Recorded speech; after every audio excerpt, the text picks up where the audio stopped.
सारी आस तो तुम अवधर दादी नारद हरहु दीन जन जानी नारद हरहु दीन जन जानी श्री राम जय राम जय जय राम यह बरना कृपा निकेता यह बरवाजो कृपा निकेता हृदय बसहु श्री अनुज समेता हृदय बसहु श्री अनुज समेता श्री राम जय राम जय जय राम श्री राम जय राम जय जय राम प्रभु कृपा करो यही भाती अब प्रभु कृपा करो यही भाती सब कजी भजन करो दिन राती सब दिन भजन करो दिन राती श्री राम जय राम श्री राम जय जय राम श्री राम जय राम श्री राम जय राम बोलो श्री राम जय राम श्री राम जय राम श्री राम जय राम श्री राम जय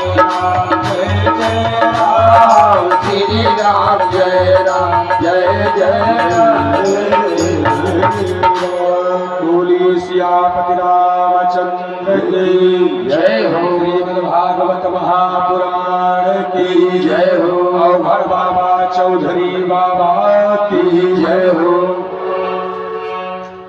आइए श्री सुखदेव जी महाराज राजा परीक्षित को उनके आत्म कल्याण के लिए श्रीमद् भागवत महापुराण की पावन गाथा पावन कथा को आगे सुनाते हुए बतलाते हुए भगवान के पावन चरित्र का बखान करते हुए भगवान की सुंदर लीला कथाओं का वर्णन कर रहे हैं।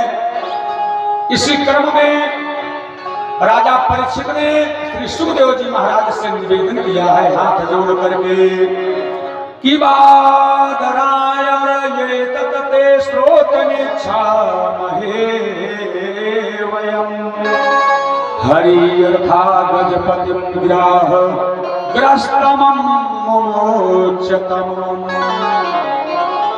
श्री सुखदेव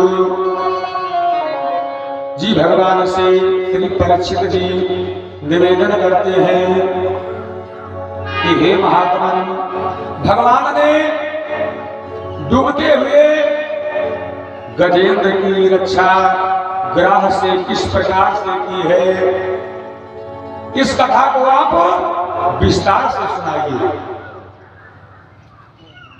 तब श्री सुखदेव जी महाराज राजा परीक्षित से कहते हैं कि हे राजन, आसीद गिरी तरो गिरिवरो राज इष्टकोटैत विसुतः क्षीरोदेनः पिताश्री मानयो जयो जनायुत मोक्ष।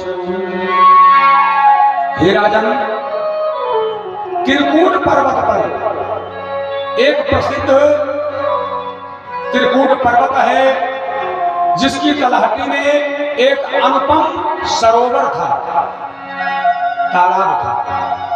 चारों तरफ से त्रिकूट पर्वत फैला हुआ था, बीच में एक सरोवर था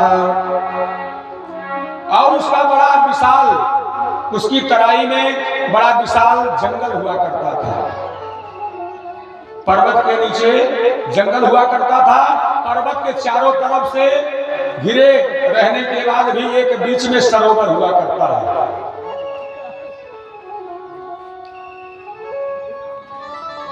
उस त्रिकूट पर्वत के उस जंगल में एक मस्त गजराज हाथी अपने हाथनी अपने बच्चों पूरे परिवार के साथ रहता था। एक बार गर्मी के दिनों में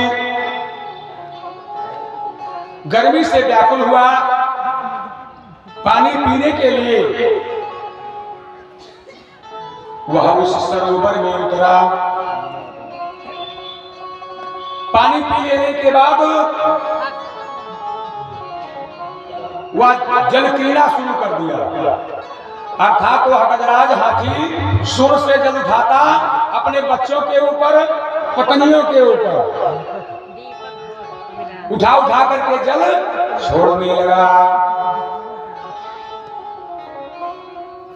पहले तो किनारे धीरे धीरे गर्मी का मौसम है, जब अच्छा लगने लगा, ऊपर पानी पड़ा, जब अच्छा लगा तो और अंदर चला गया। अब वो पूरे सरोवर में दौड़ने लगा। सरोवर में मानो हलचल सी मच गई, उस तालाब में हलचल मच गई। उसी सरोवर में एक ग्राह अर्थात मगर रहता था, मगरमच्छ रहा करता था।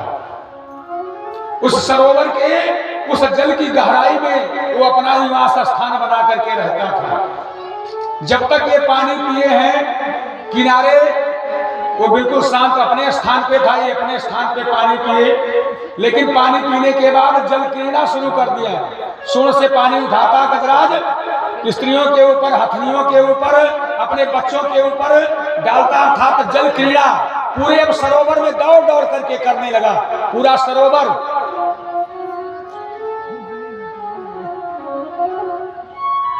वह गजराज जब इस तरह से उस सरोवर में दौड़ने लगा, जो उसमें ग्राह है वह बहुत क्रोधित हुआ। और क्रोधित होते हुए तब तत्र कश्चन नृपादयो छेदितौ ग्राहो बलियाम कर्णेश्वरो सहगृहीतो। क्रोधित होकर के ग्राह ने जाकर के मस्त गजराज अर्थात हाथी के पैर को पकड़ लिया है। अब जैसे हाथी का पैर पकड़ा, बेचारा हाथी पैर पकड़ते ही यहाँ कहाँ क्या हो गया। अचानक से अगर घटना घट जाए तो बेचारा वो समझ ही नहीं पाया कि हमारे साथ कब क्या हो गया। आकर के ग्राह ने, मगरमच्छ ने गजराज का पैर पकड़ लिया। अब उससे छुड़ाने के लिए वो पैर को प्रयास कर रहा है, लेकिन सारा बल लगा दिया है, कोई बल कार्य नहीं कर रहा है। यद्यपि उस गजराज में 10,000 हाथी का बल है। उस हाथी में, उस मस्त गजराज हाथी में 10,000 हाथियों का बल केवल उसमें अकेले ही है। लेकिन फिर भी ग्राह से अपने को मुक्त करने में वह सक्षम नहीं हो सका। बहुत प्रयास कर रहा है, लेकिन वो ग्राह छोड़ ही नहीं रहा है, बढ़िया पकड़ लिया है पांव को। इसके ये बल, हाथी के बल, क्योंकि हाथी थल का जीव है, जमीन का जीव है, उसका वह बल थल पे काम करता है, जमीन पे काम करता है। उसके बल के समता के बराबर कोई दूसरे जीव का बल नहीं है, हाथी के बल जैसा। और वो ग्राह जल का जीव है। जल में ग्राह मगरमच्छ से ज्यादा ताकतवर और कोई दूसरा जीव नहीं है। जिसको एक बार अपने पंजे से पकड़ लिया, मानो साक्षात काल ने पकड़ लिया, फिर वो छोड़ता नहीं। अगर जबड़े में एक बार आ गया जो भी शिकार। 10,000 हाथी का बल अकेले है, लेकिन वह बल काम नहीं आ रहा है, क्योंकि वो जल में है। अब ऐसे संघर्ष करती हुई 1000 वर्ष बीत गए। 1-2 दिन नहीं, 1000 खींचातानी में बीत गए हैं। ग्राह अपनी तरफ खींचता है अगाध जल में, किसको डुबा करके इसे अपना निवाला बना लूंगा। ये पकड़ ला करके हमारे इसमें जल तो पीता ही है, जल क्रीड़ा करके हमको परेशान करता है। आज मैं इसे अपना निवाला बना लूंगा। वो जल में, अगाध जल में डुबोने के लिए, इसको अपना भोजन बनाने के लिए वो जल में खींचता है। और ये ग्राह उससे बचने के लिए जमीन की तरफ, थल की तरफ भागने का प्रयास करता है। इस संघर्ष में 1000 वर्ष बीत गया है। अब बेचारे जो उनकी हाथी पत्नियां हैं, जो बच्चे हैं, वो भी प्रयासरत हुए। सूंड बजा करके एक दूसरे उसको बचाने का प्रयास करने लगे कि किसी तरह से खींच ले। 5-5 हाथनियां हैं, बच्चे हैं, सब मिलकर के जोर लगा रहे हैं। सूंड को बजाया, एक ने एक दूसरे में सूंड बजाया। जैसे खेत में कभी ये ट्रैक्टर फंस जाता है, टोचन करवाते हैं गाड़ियों का, समझो वो टोचन ही कर रहे हैं उसको बचाने के लिए, निकाल लेने के लिए। लेकिन कामयाब नहीं हो पा रहे हैं। अब धीरे धीरे हाथी का सारा बल धीरे जवाब देने लगा है। शरीर में 1000 वर्ष तक उससे संघर्ष करते करते शरीर थक चुका है। मस्त गजराज हाथी का अब बेचारे का शरीर धीरे धीरे शिथिल पड़ने लगा है और वो ग्राह मगरमच्छ अब धीरे धीरे तिल तिल करके जरा जरा से वो बल लगा करके पानी में खींचना प्रारंभ कर दिया है। अब ये थल को कौन कहे, वो धीरे धीरे जल में ही जा रहा है, अगाध जल की तरफ ही बढ़ रहा है। और जल में कहां तक खींच लिया, पूरा शरीर डूब चुका है। अब अपने को बचने के लिए, श्वास लेने के लिए सूंड को ऊपर उठा लिया कि जिससे सांस चलती रहे। अब केवल उसका मात्र थोड़ा सा सूंड मात्र वही बचा है, बाकी सारा शरीर जल में डुबो दिया है गजराज ने खींच करके। अब इधर पत्नियों को, हाथनियों को, उसके बच्चों को ये लगने लगा कि अब ये तो गया काम से, अब इसके पीछे समय गंवाना बेकार ही है, अब इसको बचाया नहीं जा सकता है। इसलिए उसको उसी हालत में छोड़ करके सारे चलते बने कि अब इसके पीछे तो बचने वाला है नहीं, हम लोग काहे को यहाँ परेशान हो, चले हम लोग भोजन करें, अपना सारी व्यवस्था देखें। अब इसके पीछे समय खराब करना, नष्ट करना बेकार है। अभी तक की गजराज वो मरा नहीं है, अभी तो सूंड उसका थोड़ा सा बाकी, अभी तो सांस ले रहा है, अभी आस तो है, लेकिन उसको ऐसे ही मरणासन स्थिति में छोड़ करके सारे उसके परिवारजन, हथनिया, उसके बच्चे चलते बने। बेचारा गजराज अपने मन में सोचता है कि जिसके लिए हमने अपना पूरा जीवन खपा दिया,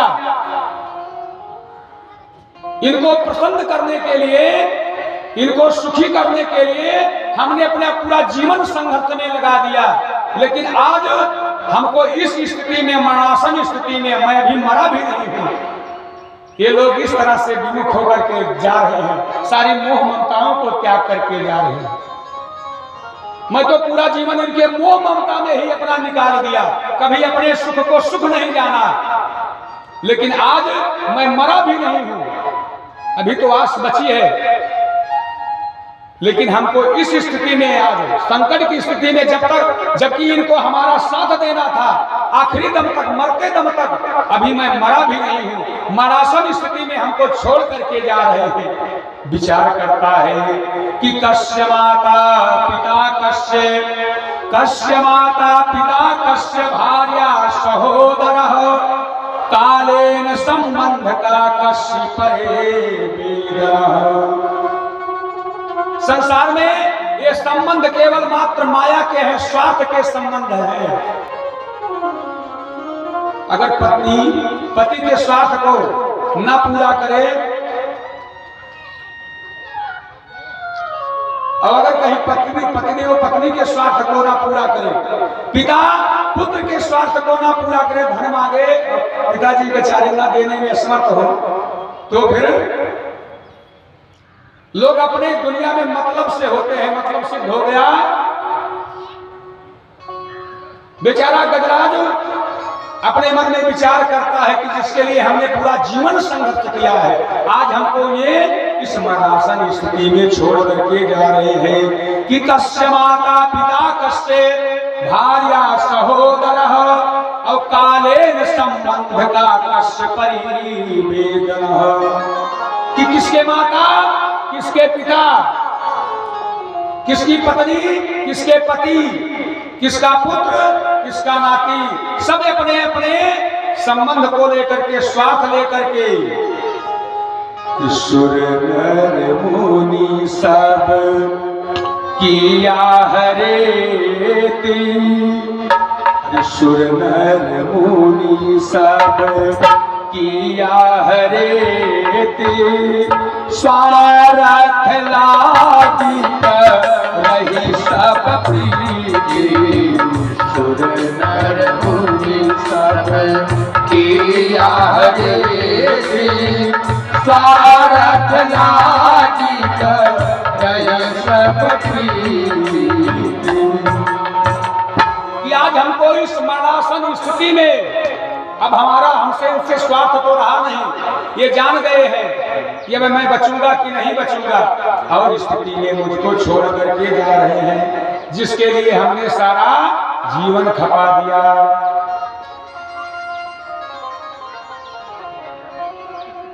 पहले तो अपना बल लगाया है, जब अपना बल जवाब दे दिया, परिवार वालों ने बल लगाया है। अब जब परिवार वालों का भी बल जवाब दे दिया, हम लोग भी संसार में यही करते हैं, पहले अपना बल लगाते हैं और जब अपने बल से लाचार हो जाते हैं, जवाब दे जाता है अपना धन, अपना बल, तब क्या करते हैं, तब अंतिम अवसर परमात्मा की शरण में जाते हैं, पहले नहीं जाते हैं, पहले अपना लगाते हैं। और जब बड़े बड़े सर्जन डॉक्टर कहते हैं कि ये परमात्मा का ही भरोसा है, क्योंकि सारे शरीर में मशीनों को किसने सेट किया है, परमात्मा ने ही सारी मशीनों को सेट किया है, उसी के ही हाथ में है सारा चक्कर। रंकम करोति राजनम राजनम रंकमे ऊंचा। पहले तो गजराज ने अपना बल लगाया है, जब अपने बल से लाचार हो गया, परिवार वालों की सहायता मांगा, परिवार वालों ने बल लगाया, लेकिन जब सारा का सारा बल समाप्त हो गया, तब नमो भगवते तस्मै यतः चिदात्मकं पुरुषाय बीजाय परेशाय धीमहि। तब अंततः हुआ, अब जान गया कि अब हमारी रक्षा ये संसार वाले धन बल हमारा कुछ नहीं कर सकता है, अब हमारी रक्षा कर सकते हैं तो ये केवल एक नारायण ही है कि जो अब हमें इस संकट से, इस दुख से, इस मुसीबत से उबार सकते हैं, और अब संसार में कोई हमको बचा नहीं सकता है, क्योंकि लगा लिया है सारा बल, परिवार वालों ने लगा लिया, अपना बल लगा लिया, अब सारा का सारा बल जवाब दे गया।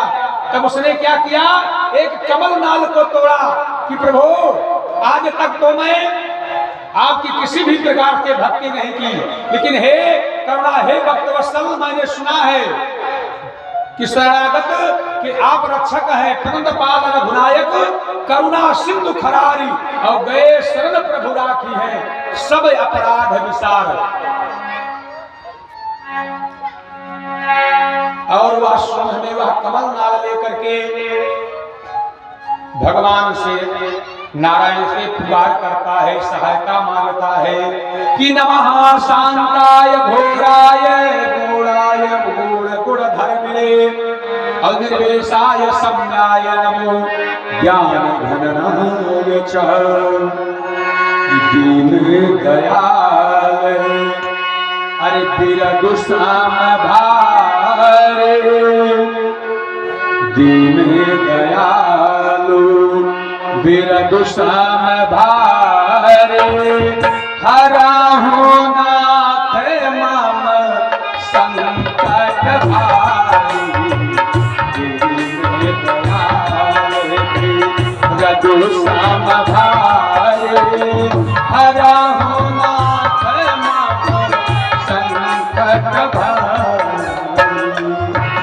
हे सरकार, हे स्वामी, हे नारायण, अब मेरे संकट को केवल आप ही टाल सकते हो, इस ग्रास से केवल आप ही मुझे मुक्त कर सकते हो, बाकी अब संसार में अब मेरा प्राण नहीं बचने वाला है। और कहता है जही विधि होई अरे नाथ ही तमोरा जय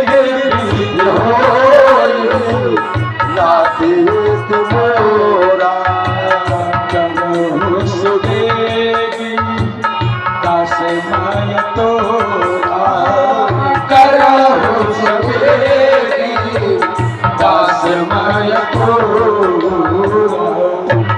प्रभु अत शीघ्र आप मेरी रक्षा करें, क्योंकि ये ग्राह तो मुझे अगाध जल में ले जा रहा है। अब जीने की सारी उम्मीदों पर पानी फिर चुका है, परिवार वाले चले गए हैं। अब केवल हे नाथ आपका ही मात्र सहारा बचा है। बार बार भगवान की पुकार करता है, करुण प्रार्थना करते हुए कहता है कि भगवान तारा है सारा जमाना, नाथ हमको भी तारो। तारा है सारा जमाना, नाथ हमको भी तारो। हमको भी तारो नाथ हमको उबारो, हमको भी तारो नाथ हमको उबारो। तारा है सारा जमाना, नाथ हमको भी तारो। तारा है सारा जमाना, नाथ हमको भी तारो। हमने सुना नाथ सबरी को तारा, हमने सुना सबरी को तारा, सबरी को तारा नाथ सबरी को तारा, सबरी को तारा नाथ सबरी को तारा।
हमको मुबारो, हमको भी तारो नाथ हमको मुबारो।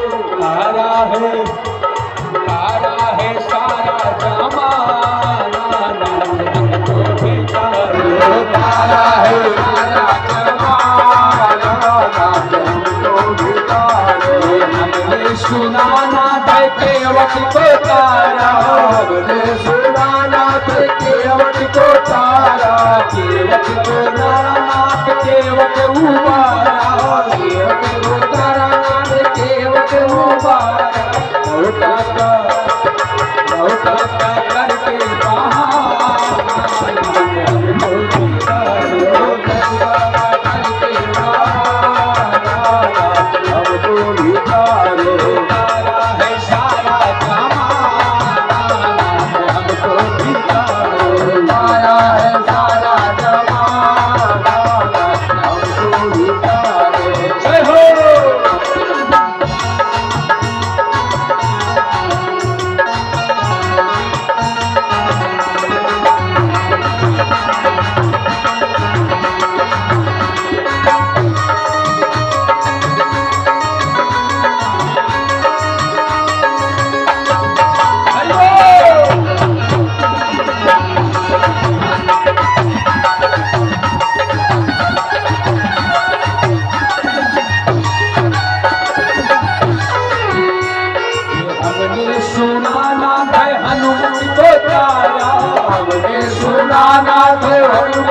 सुनाना थे प्रहलाद तारा, हमने सुनाना थे प्रहलाद तारा, प्रहलाद तारा नाथ प्रहलाद तारा, प्रहलाद तारा नाथ प्रहलाद तारा।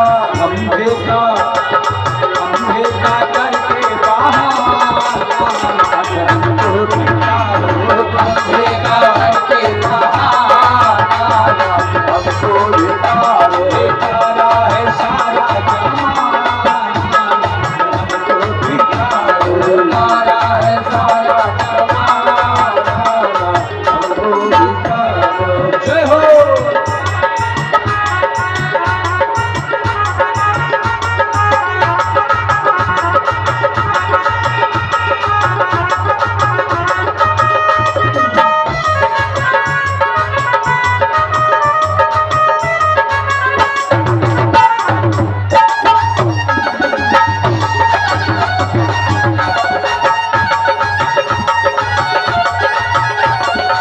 हमने सुनाना थे गोपियों को तारा, हमने सुनाना थे गोपियों को तारा, गोपियों को तारा नाथ गोपियों उबारा, गोपियों को तारा नाथ गोपियों को तारा।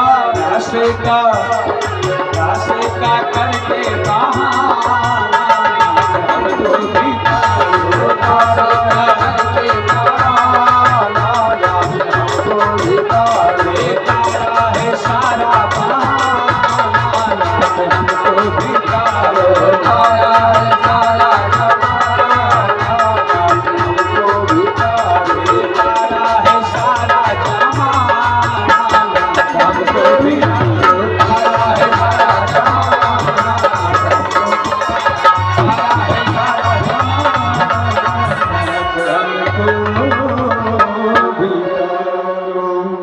बोली गोविंद भगवान की जय हो। मस्त गजराज बेचारा संकट से घिरा हुआ है, भगवान की बारंबार पुकार कर रहा है, प्रार्थना कर रहा है कि हे नारायण, अब आप ही केवल मेरे रक्षक हैं, इस काल रूपी ग्रह से अब आप ही केवल मेरी रक्षा कर सकते हैं। बाकी ना तो अपना बल है, न अपना धन है, न परिवार वाले आगे पीछे अब कोई नहीं रह गया है।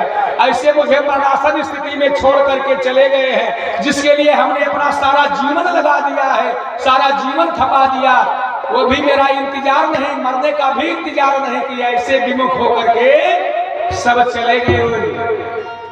अरे काले ग्राह से प्रभु तुम बचाओ, काले ग्राह से प्रभु तुम बचाओ, जारा रोग के कष्ट मिटाओ, काले ग्राह से प्रभु तुम बचाओ, जारा रोग के कष्ट मिटाओ।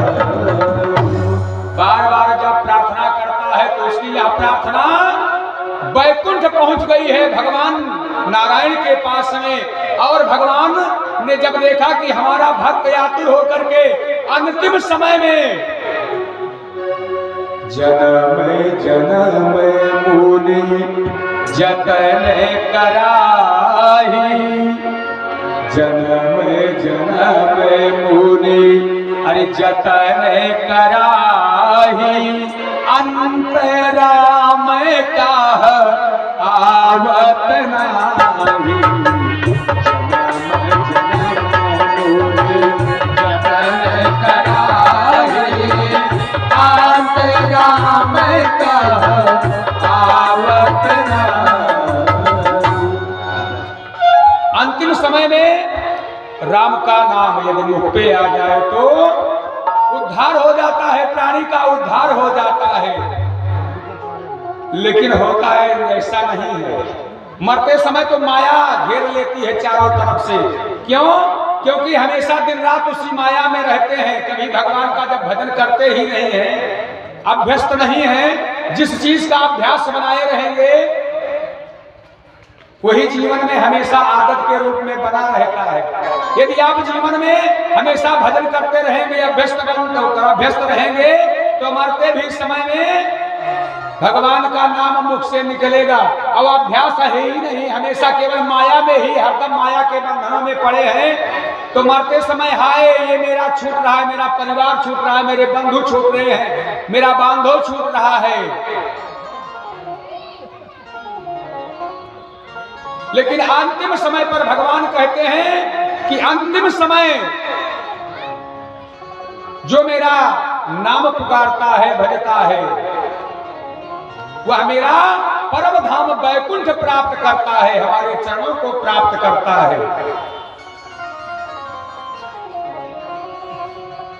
बाली को जब प्रभु श्री राम ने बाण मारा,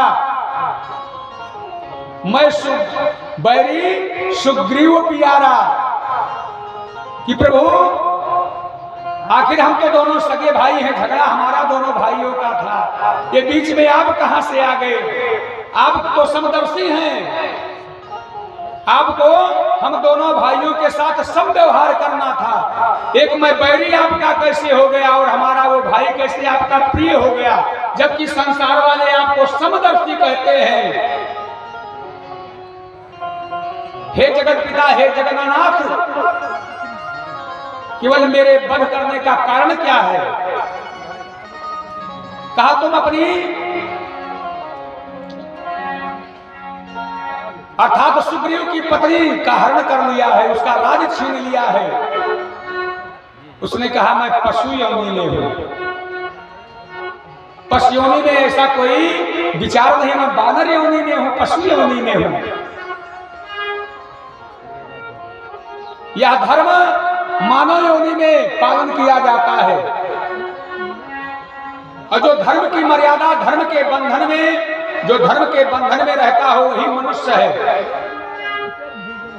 अन्यथा मनुष्य के शरीर में रहते हुए भी जो धर्म की मर्यादाओं को, धर्म का आचरण जो नहीं करता है, जो धर्म के बताए हुए मार्ग पे नहीं चलता है, अपना पंथ बना लेता है, अपने मनमानी करता है, वह मनुष्य के शरीर में जरूर है, लेकिन वह मनुष्य नहीं बल्कि यह पशु के समान माना जाता है।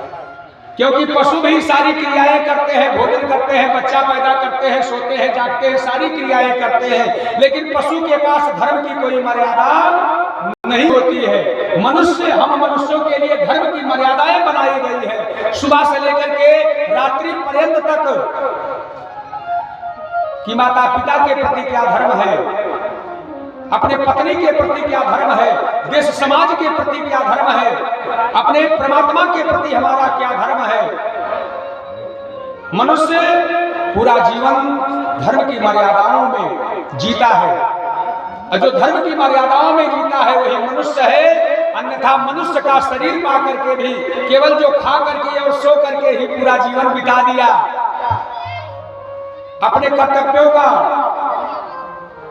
निर्वाहन नहीं किया, परमात्मा को जिस जीवा ने नहीं भजा, मानो उससे बड़ा दुश्मन उसकी आत्मा का कोई दूसरा और नहीं है।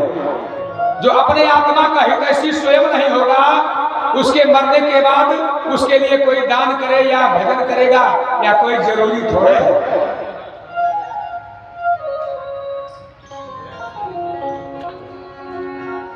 गजराज बार बार भगवान की करुण प्रार्थना किया है, भगवान उसकी इस करुण प्रार्थना पर चलो अंतिम अवसर में इसने हमको पुकारा है अपनी रक्षा के लिए। भगवान ने अपने भक्त की रक्षा करने के लिए न आओ देखा ना ताओ, जैसे वह बैकुंठ में आवाज पहुंची, मस्त गजराज की वह पुकार पहुंची, गरुड़े जी हरि अरे नंगे पाए। भगवान ने अपने वाहन का भी इंतजार नहीं किया, गरुड़ के वाहन पर चल करके तब अपने भक्त की सहायता करेंगे। उन्होंने पीतांबर को भी नहीं देखा, वस्त्र को भी नहीं देखा, जैसे जिस अवस्था में थे वैसे भगवान अपने भक्त की सहायता के लिए, अपने भक्त की रक्षा के लिए गरुड़े हरि अरे नंगे पाए, धाये गज को तुरंत बचाई,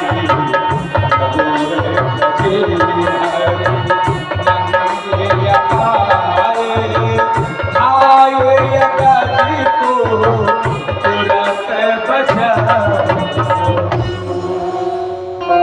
तुरंत पहुंच गए हैं उस सरोवर के किनारे। भगवान ने अपने गरुड़ वाहन को नहीं देखा है, पीतांबर भी नहीं है तन पर, न वस्त्र को देखा है कि अभी चलो पुकारने दो, बाद में चलते हैं सहायता के लिए।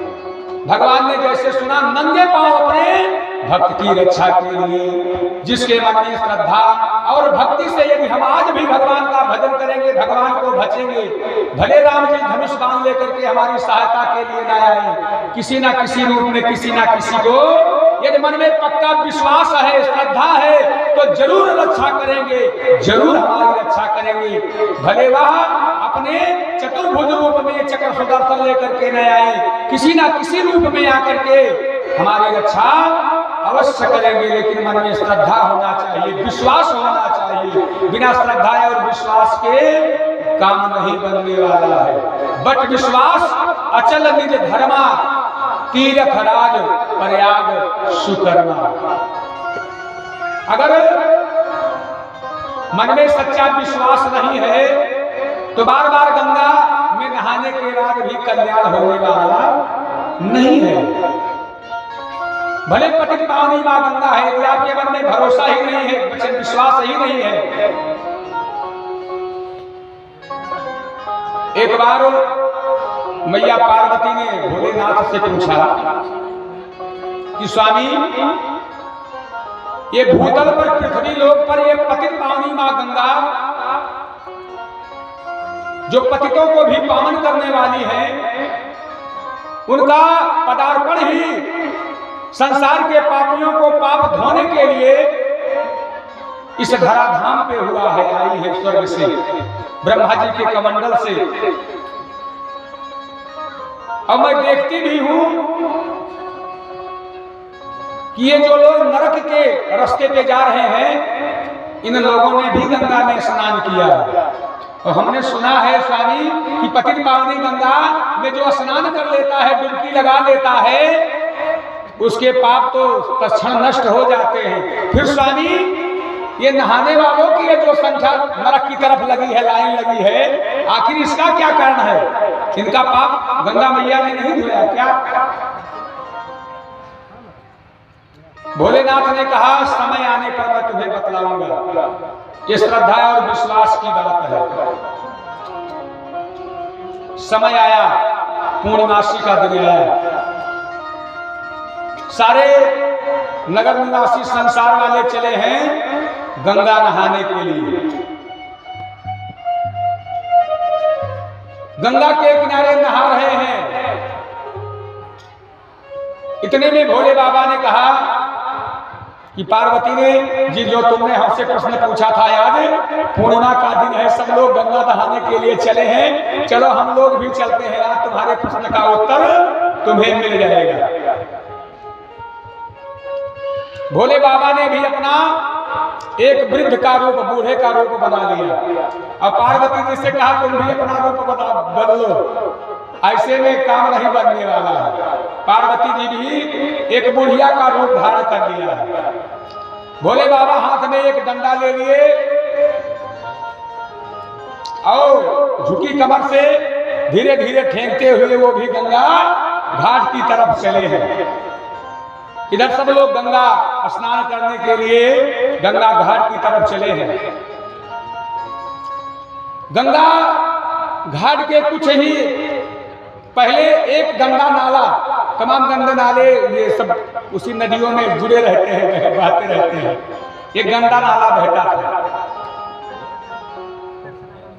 जहां से लोग गंगा नहाने के लिए जा रहे थे, रास्ते के किनारे से ही वो गंगा नाला उसी गंगा में जाके बहता था। सब लोग गंगा नहाने के लिए जा रहे हैं। अब भोले बाबा भी अपना एक वृद्ध बूढ़े का रूप धारण करके हाथ में लाठी डंडा ले लिया, और पार्वती जी भी बुढ़िया बन गई है, साथ में लेकर के गठरी चल रही है नहाने के लिए, गंगा नहाने के लिए। और जब गंगा के कुछ नजदीक पहुंचे जहां पे वो नाला बह रहा था, भोले बाबा जानबूझ करके जाकर के उस नाले में गिर पड़े। और नाला गहरा भी था और उसी में लगे डूबने, बड़ा गंदा नाला है। अब जब गंगा नहाने वाले राहगीर पथिक ने देखा, रे बूढ़े बाबा तो गिर गए, गंदे नाले में गिर गए, निकालो कोई निकालो इनको। अब दौड़ करके जो स्नान करके लौट रहे थे बेचारे, अरे बाबा हाथ बढ़ाओ मैं तुमको निकाल लेता हूं। बाबा ने कहा भैया निकालने से पहले मेरी बात भी सुन लो। क्या बात यह है कि मैं बड़ा पापी आदमी हूं, इसीलिए भैया अपने पाप को धोने के लिए मां पतित पावनी गंगा में आया था। लेकिन मेरा दुर्भाग्य देखिए कि मैं इतना पापी हूं कि यहां गंगा मैया कुछ ही दूरी पर है, फिर भी लगता है मेरे भाग्य में इसी नाले में ही स्नान करना लिखा है, गंगा में नहाना लिखा ही नहीं है। भैया मैं इतना पापी हूं कि यदि तुम लोगों का पाप अगर एक भी रखी है, तुम्हारे पाप होंगे और हमारा पाप दोनों मिलकर के हो सकता है कि तुम भी हमारे इस पाप में भागीदार बन जाओ और कहीं तुम भी ना इसी में डूब जाओ। अगर मैं पापी नहीं होता तो नाले में थोड़े गिरता, थोड़ी दूर गंगा है, गंगा में पहुंच करके डुबकी लगाता, स्नान करता। इसलिए हमको वही निकाल सकता है भैया जिसके अंदर एक भी रत्ती पाप ना हो, अन्यथा मैं तो डूब ही रहा हूं तो मैं दूसरे को काहे डुबोऊं, हम ही को डूबने दो, मरने दो। अब जो गंगा स्नान करके आ रहे थे, हाथ आगे को बढ़ा रहे थे, बेचारे हाथ पीछे कर लिए। कौन निकाले बुढ़ऊ बाबा को? कहीं हमारा अगर एक भी रत्ती कह रहे हैं एक भी रत्ती पाप होगा और इनका पाप मिलकर के कहीं हम भी इसी नाले में डूब करके मर जाएंगे तो हमारे बीवी बच्चों का क्या होगा, बाल बच्चों का क्या होगा? अब कोई साहस नहीं कर रहा है, हिम्मत नहीं जुटा पा रहा है। स्नान तो सबने किया है लेकिन हिम्मत नहीं जुटा पा रहा है।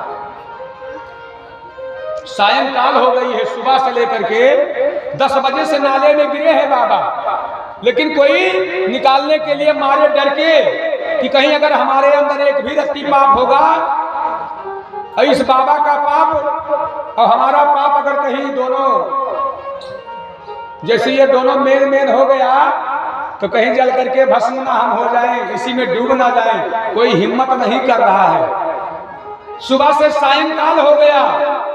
अब वहां पर भीड़ जो गंगा के किनारे मेला लगा था वो नाले के किनारे मेला लग गया, तमाशा देखने वाला कि आज देखते हैं कौन इस बुढ़ऊ बाबा को बचाता है।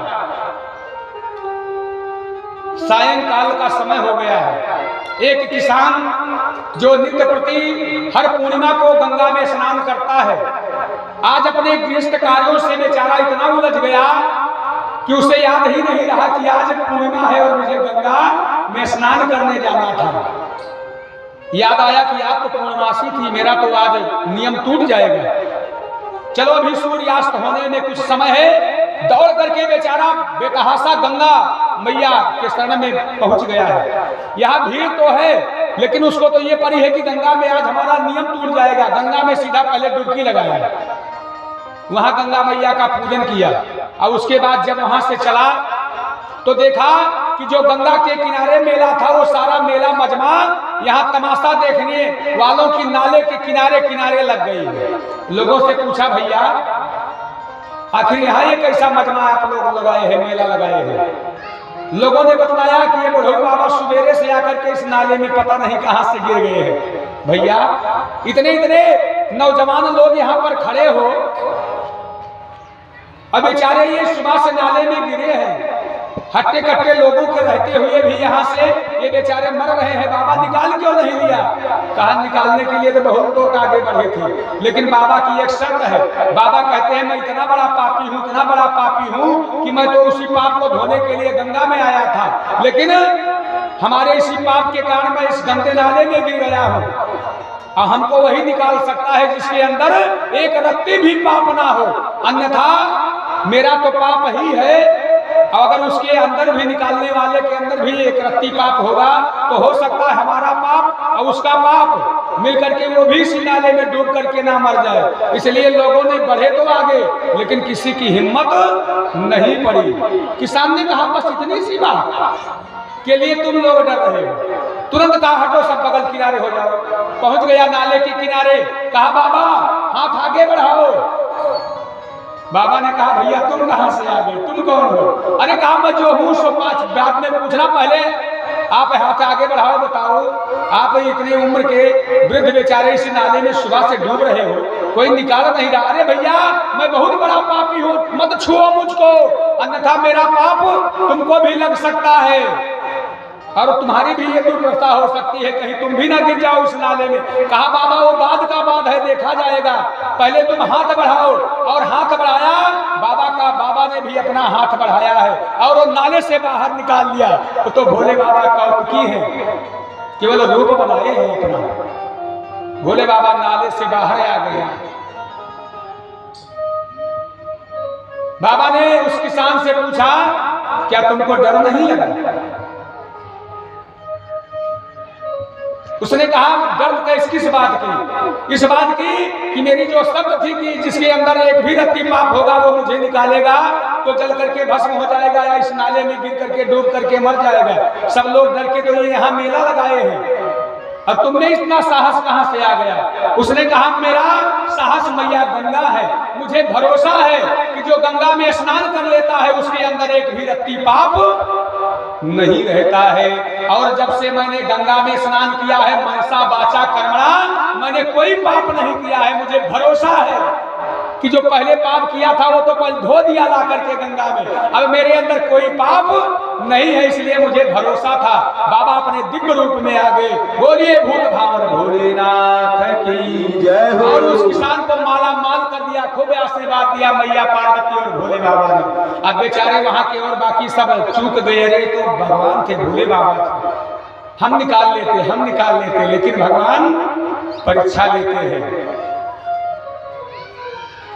मस्त गजराज के पुकार पर भगवान नारायण ने नंगे पांव उस गजराज की रक्षा करने के लिए सरोवर के किनारे आए हैं।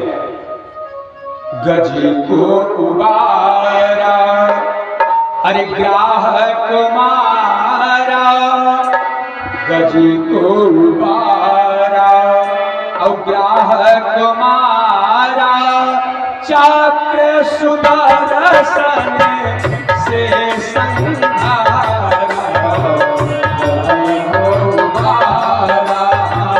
ग्राह तुम्हारा चक्र सुदर्शन से संहारा। और उस मस्त गजराज को भगवान नारायण ने बचा लिया। बोलिए गोविंद भगवान की जय हो।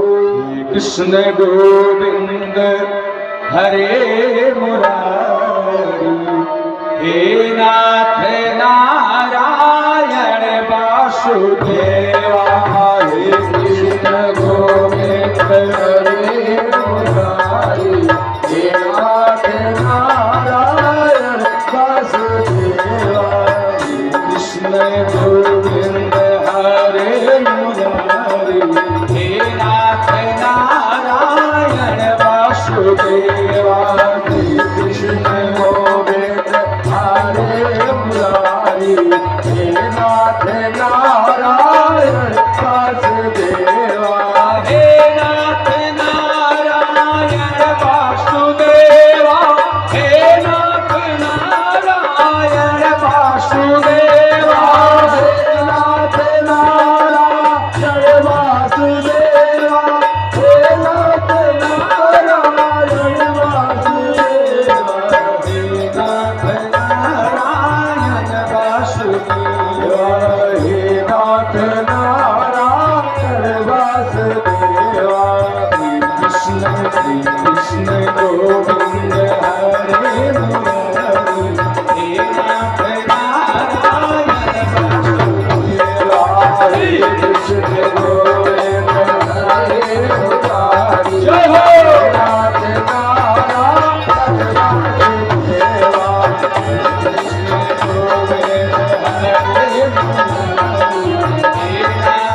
भगवान की जय हो। श्रीमद् भागवत महापुराण की जय हो। परम पूज्य घर बाबा चौधरी बाबा की जय हो।